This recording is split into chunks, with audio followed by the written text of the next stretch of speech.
Oh, we've had a lot of people waiting for this phone. If you're after a quick judgment, then I'll start by saying it's definitely worth that wait. There are a lot of details to go over, but I don't mind starting this review by saying the S60 is the best rugged smartphone available. Of course, it also commands a pretty high price, so if you want to know why you should buy one, listen on. Starting off on the spec sheet, the S60 beats all the competition in this category. Sure, the Qualcomm Snapdragon 617 chip isn't the absolute top mobile processor today, however it's still very capable and powers many mid to high range phones with efficient multitasking. You also get decent rendering from it for games or other applications. This is matched up to 3 gigs of RAM too, more than enough memory to keep the system running smoothly. A generous 32 gigs of storage has been provided, plus the almost stock Android 6 installation allows for SD cards to be formatted as internal storage. Would have been nice to have had a full HD panel, but the 720p 4.7-inch screen is respectable enough and also serves to limit the power draw. The display on my review unit seemed a little bit yellow or warm, although I do tend to compare a lot to the super white displays of Samsung and Apple, and a preference for cold or warm screens is personal. The colour profile may also help with the readability in direct sunlight. Corning Gorilla Glass 4 sits on top of the screen to prevent scratches. Even with pretty rough treatment, I'm yet to see any deep nicks or scoring. Now, Cat don't advertise the S60 screen as being unbreakable. For that reason, I didn't go out of my way to properly wallop it, and neither should you. That said though, the results of a few tests have left me feeling comfortable about dropping it onto a pavement. It's also worth mentioning the huge 3,800 mAh battery. It's a beast, and even heavy users should get well into their second day of use. Inescapable is the size of the S60, unavoidable in such a robust design. The 4.7-inch screen though makes sure the front profile isn't that large. For reference, the height-width dimension is about the same as a new Galaxy S7 Edge. What adds bulk though is the thickness and materials. Cat's S60 is 13mm deep, a good ½ centimetre or more chunkier than your usual phone. Plus a die-cast metal chassis pushes the weight up too, so you'll feel an S60 in your pocket. Of course, this is what we want from a rugged phone. Cat aren't targeting the average buyer. The S60 is for tradespeople and for those with highly active outdoor lifestyles. With this in mind, I actually consider the S60 to be a fairly handsome product.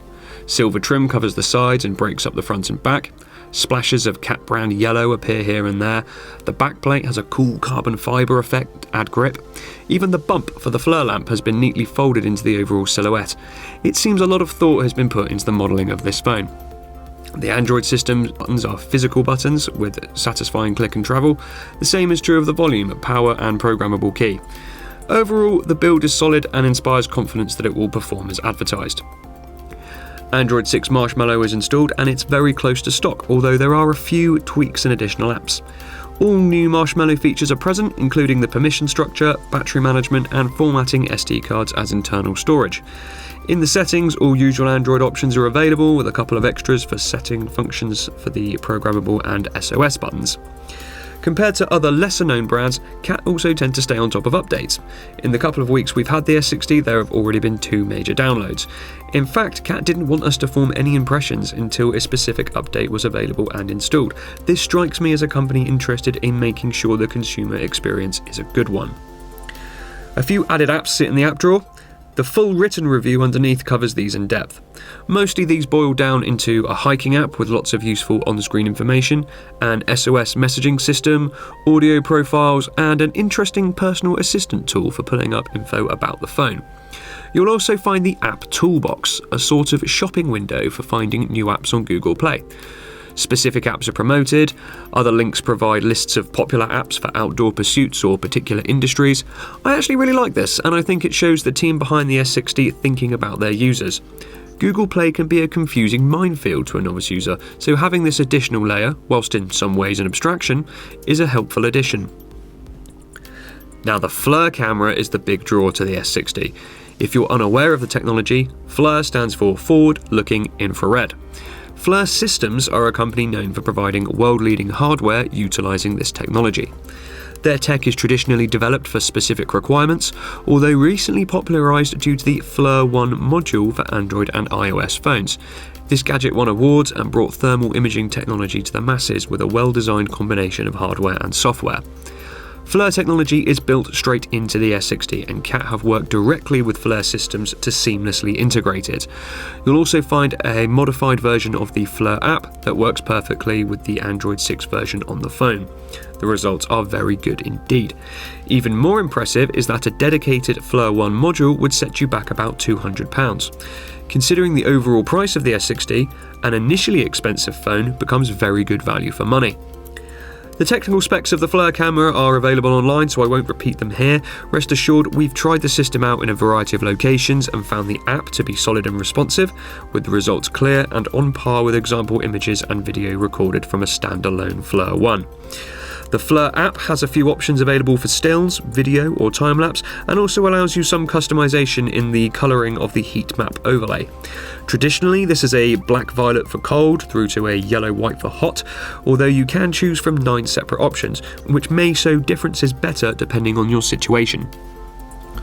Of course, the mileage you get from the Flir camera depends on your personal requirements. If you have no immediate use for it, then it becomes little more than a cool toy bundled with the phone, although a very cool toy at that, and something you may find fun or even practical uses for later. For others, there are undoubtedly hundreds of situations where the Flir tech built into a smartphone can enhance their work or provide new opportunities. I'm a fan of companies trying something new. Often new hardware tricks get sidelined as gimmicks not long after announcement, but here is something different. Hats off to Cat for investing in a feature that sets their phone apart from the crowd. Moving on from the Flir camera, the main cameras are pretty standard fare for a mid-range smartphone. The common 13-megapixel sensor matches up to many other consumer-level smartphones of similar price. By default, pictures are taken using the stock Google camera app, the same as if you booted up a new Nexus. This has improved a lot in the past 12 to 18 months. A few tweaks are available in the settings: variable image quality, adjustable ISO and exposure. The options aren't massively in-depth compared to a new Samsung, Sony or LG, however that is to be expected. The big names of consumer smartphones have had several years to develop their imaging software. Sticking to Google's app was a wiser decision for Cat than trying to develop their own. As you might expect from the stock app, the results are okay. You can get some very nice shots outdoors and in good conditions. However, the image processing can start to make the results a little grainy when indoors or in low light. The settings can improve indoor or low light performance a little. 12 preset scenes let you tinker a little bit. However, there's only so much you can affect things. For most people though, the final images are perfectly acceptable. This isn't iPhone or Galaxy level mobile photography, but the S60 doesn't position itself as this. Instead, you get a functional 13 megapixel shooter that performs as well as any other mid-range phone would. Cat could have taken a much easier route to success. Already a top recognised brand for tough phones, all they really had to do was put better specs in a good rugged case. This would probably still have been the best on the market.